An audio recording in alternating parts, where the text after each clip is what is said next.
Anything in there? Dead goat. There's a dead goat? No, it's a char. It just looks like a dead goat.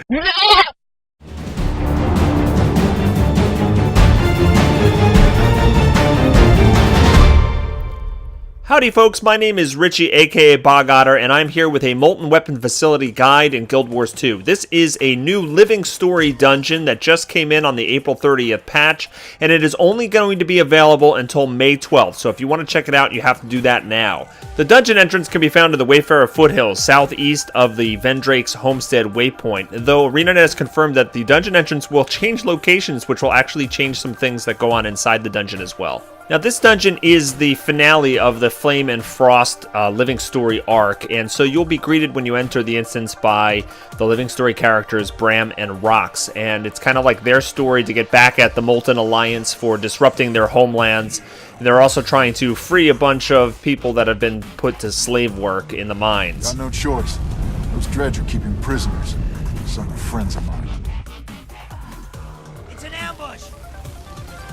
After the opening cinematic, you are treated to an ambush from Dredge and Char, Molten Alliance members. You have to defeat them, and then you will be able to follow Bram and Rox as they use a huge drill to tunnel into the mountainside.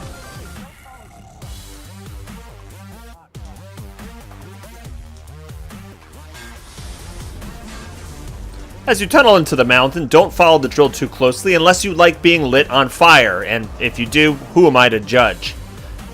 You'll notice that trash mobs in this dungeon will drop Sentinel armor and weapons. This has a stat combination of power, vitality, and toughness on it.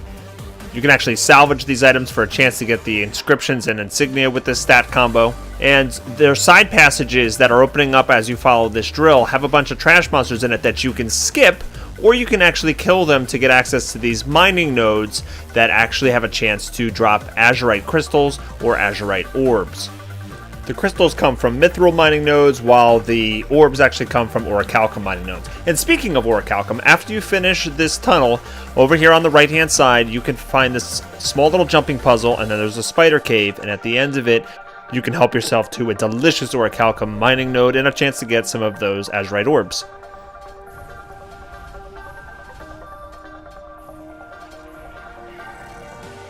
At this point, we're about to enter where the fun begins. This is where the Molten Weapon Facility gets its name. They will actually test weapons of mass destruction on you. It's growling. Mine too.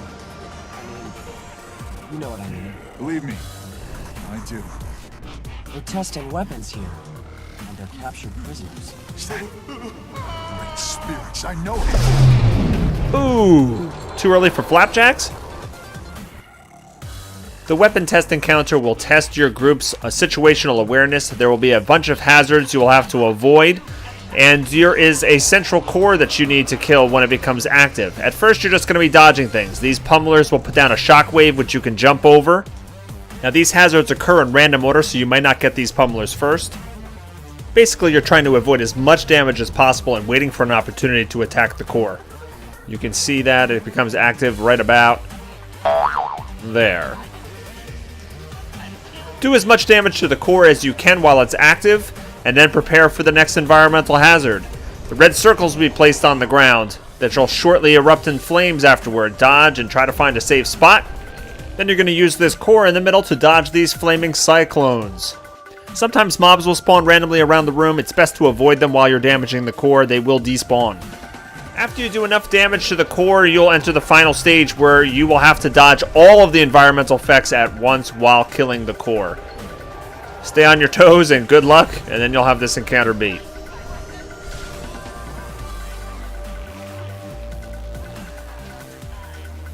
After the testing facility is destroyed, you'll have to beat the boss himself,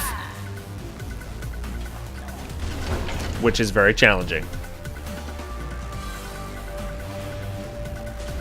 The next section has some fairly difficult trash mob packs with some special abilities you should be aware of.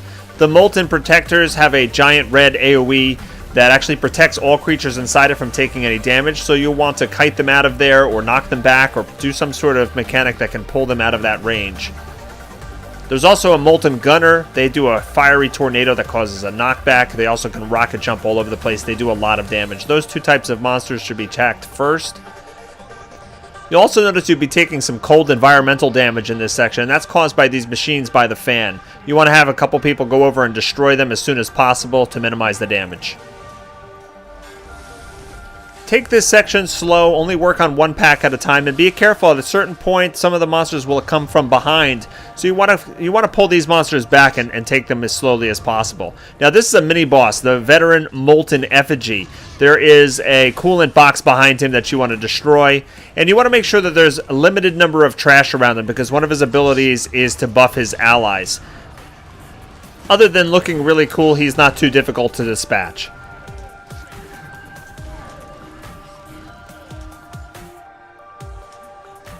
This next section, you will enter the mines, and in here there are 10 prisoners that you need to free. You're going to encounter a large amount of trash in this section. All of it is the same that you've encountered before. This is probably the most lengthy and the most boring section of the dungeon. There are a few secrets, however. After you defeat certain areas, you can look for dead bodies of slaves that are on the floor. Searching them will uncover various objects that can be turned in outside of the instance for a jug of liquid karma. Now, these things are on a respawn timer, so you can't just get them every single run. But you'll notice here, right next to the first prisoner here, I'm going to cross a little bridge and hop in this room, and there is a body on the floor. Now, I can't actually loot it here because I did it on a previous run, but there are 3 of these objects that you can find. The first one is right here, as I'm showing on the screen. The second one is a crude drawing. That is found on a corpse between prisoners 6 and 7. It's underneath a bridge. And the last one is found all the way on the end, right near the very last prisoner. So you can turn those in and get yourself a nice little boost to your karma. Next up, we have the final boss encounter. This is a dynamic duo, the Molten Berserker and the Molten Firestorm. Let's take a look at what these bad boys can do.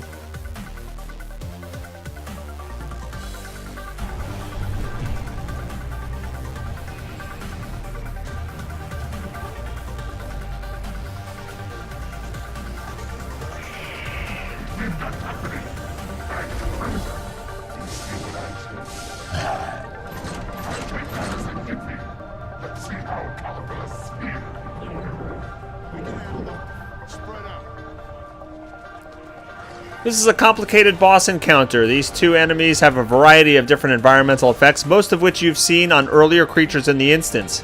You can jump over shockwaves, avoid red circles on the ground, and try to take them out. Now, you got to choose one of them to take out first, and this is going to determine how the second half of the fight will go. Every 25% of life on either target will cause the other one to actually go enraged. You can wait this enrage out, but it is very difficult because they start doing a lot of damage and have a lot of crazy abilities.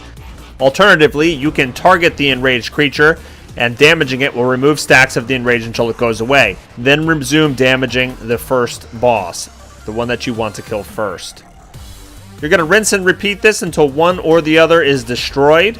Then the remaining boss will heal up to full health and actually gain a whole bunch of new superpowers, and phase 2 of the fight will begin. As to which boss to take out first, well, that's really up to you. I find that taking out the Molten Berserker leads to an easier second half, but your mileage may vary. This is a personal preference type thing.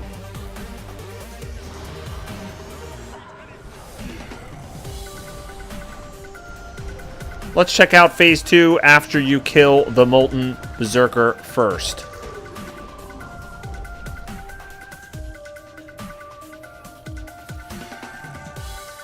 And down he goes.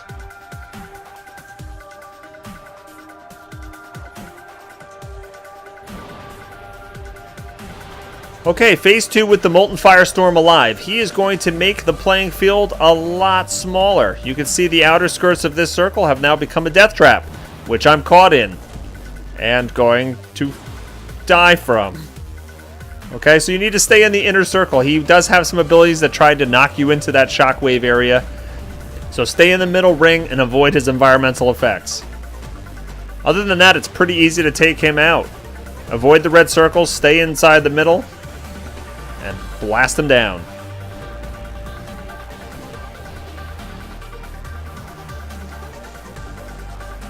If you choose to kill the Molten Firestorm first, things are a little bit different.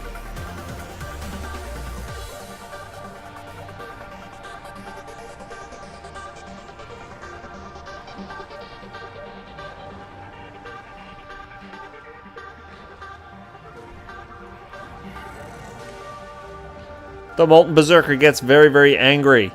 And he's going to stomp a lot. This fire stomp is not avoidable by jumping. You have to actually dodge it. And it will one-shot most characters if you get hit by it.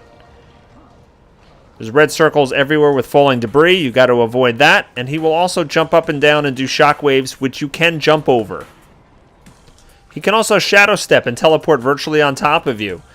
It's a great combination when he piles on the shockwaves right afterwards, so be ready to jump and dodge and get out of there. Overall, I think the encounter is a little bit more difficult with the Molten Berserker second, but as I said earlier, try them both and see which one you enjoy more. When the boss dies, you get access to a juicy boss chest. This chest has some nice loot in it. You can get a random chance for a Molten Jetpack back skin, or an Infant Tonic recipe, or even a mini Molten Firestorm pet. There's also some new chef recipes for cooking that you can acquire, and you can also get those insignias and inscriptions for the new Sentinel stat combination. That boss chest is lootable multiple times a day. You don't have to change characters or anything. This is just available until May 12th, so you can farm it to your heart's content to try to get those rare items. After the boss encounter, there's a quick little event where you have to plant some explosives to burn down the facility, and then make your daring action hero escape in an elevator. After the dungeon, there are short little cutscenes that you can witness by visiting Rox and Bram in Holbreck and Black Citadel. These are required for an achievement that you can get, and if you've done some of the Living Story achievements earlier and then you complete those cinematics, you can unlock a new exotic Molten Fused Glove skin, which is really cool. Well, that's going to wrap things up. If you enjoyed this video and found it helpful, please give me a like and favorite and share it with your friends and guildmates. You can also subscribe to my channel to be notified when future videos are released. And don't forget to follow me on Twitter and Facebook and Google+. All that information is in the description below. I hope everybody has a great day, and take care.